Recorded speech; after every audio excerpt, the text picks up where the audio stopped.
हां सर, कशा पद्धतीची निवडणूक होणार आहे? यामध्ये टोटल किती एकूण उमेदवार असणार आहेत नगरपालिकेचे आणि किती यामध्ये मतदारांची संख्या आहे? ही पूर्ण काय प्रक्रिया असणार आहे? मान्य राज्य निवडणूक आयोग महाराष्ट्र यांच्या दिनांक 4/11/2025च्या पत्रान्वये औसा नगरपालिकेमध्ये निवडणूक होत आहे. या निवडणुकीमध्ये तहसीलदार औसा मी घनश्याम अडसूळ निवडणूक निर्णय अधिकारी राहणार असतील. त्याबरोबर 2 निवडणूक निर्णय अधिकारी आहेत.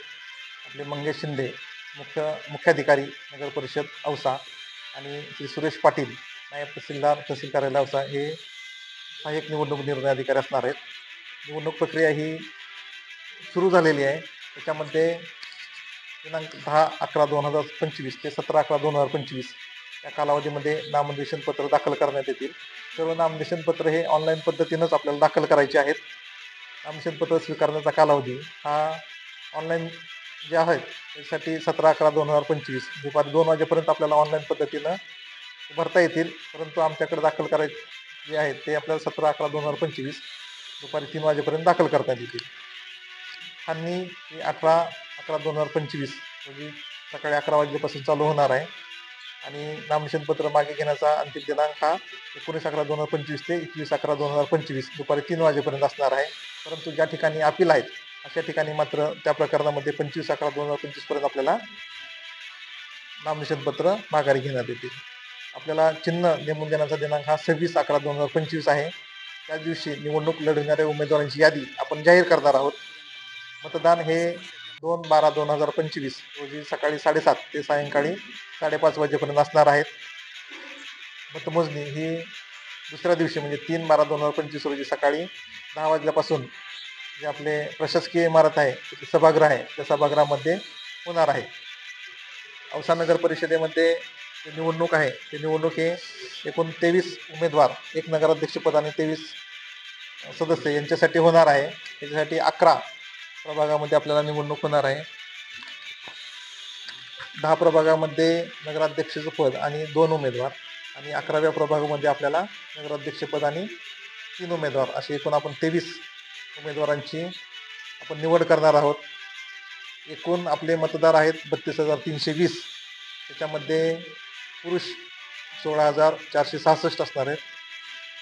स्त्रिया 15,853 आणि इतर हे 1 असणार आहेत. असे एकूण 32,320 मतदार या निवडणुकीमध्ये भाग घेणार आहेत.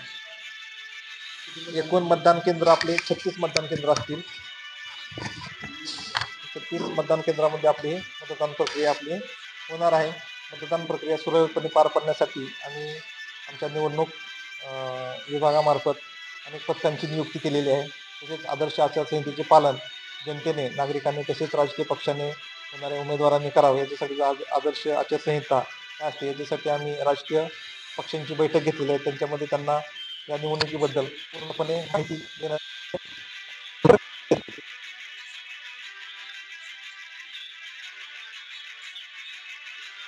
कोणाच्याही दबावाखाली न येता म्हणजे कर्तव्यदक्ष पद्धतीनं आणि निपक्ष पद्धतीने ही निवडणूक आपण या ठिकाणी करणार आहोत. या ठिकाणी पोलीस विभाग असेल किंवा इतर विभाग असतील त्यांचेही पूर्णपणे सहकार्य आपल्याला लाभणार आहे.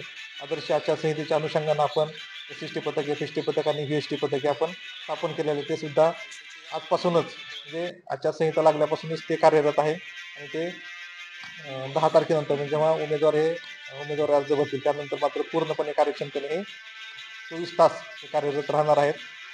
आणि आपली ही निवडणूक सर्वांच्या सहकार्यानं आणि आदर्श आचारसंहितेचं पालन करून सर्व राजकीय पक्षांच्या सहकार्यानं सर्व नागरिकांच्या सहकार्यानं यशस्वीपणे होईल याची मला अपेक्षा आहे.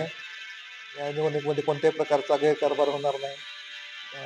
कोणत्याही प्रकारच्या अवैध मार्गानं किंवा बोगस मतदान होणार नाही याची आम्ही दक्षता घेणार आहोत. अतिशय शांत निर्भय मुक्त आणि पारदर्शक वातावरणामध्ये ह्या निवडणुका आम्ही राबवणार आहोत. यामध्ये आपलं सर्वांचं सहकार्य आहे.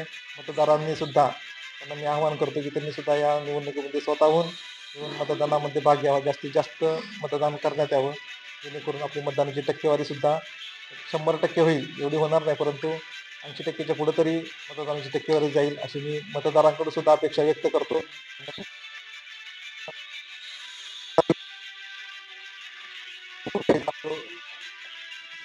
उत्साह आहे उत्साह जल्लोषात आपण इमर्जन्सीसाठी काही नंबर वगैरे काही जाहीर केले? याच्यामध्ये आम्ही इमर्जन्सीसाठी सुद्धा आचारसंहितेचे जे प्रमुख असतील ते दोघंजण आहेत आमचे तहसीलदार आहेत, तर त्यांचे आम्ही इमर्जन्सीसाठी आम्ही नंबर देऊ. आमचे आरओचे नंबरसुद्धा आम्ही जाहीर करू आणि कुणाला काही प्रश्न उपस्थित झाला किंवा काही अडचण असेल किंवा काही मार्गदर्शन हवं असेल त्यासाठी तुम्ही या ठिकाणी उमेदवार असतील किंवा नागरिक असतील आम्हाला संपर्क करू शकता.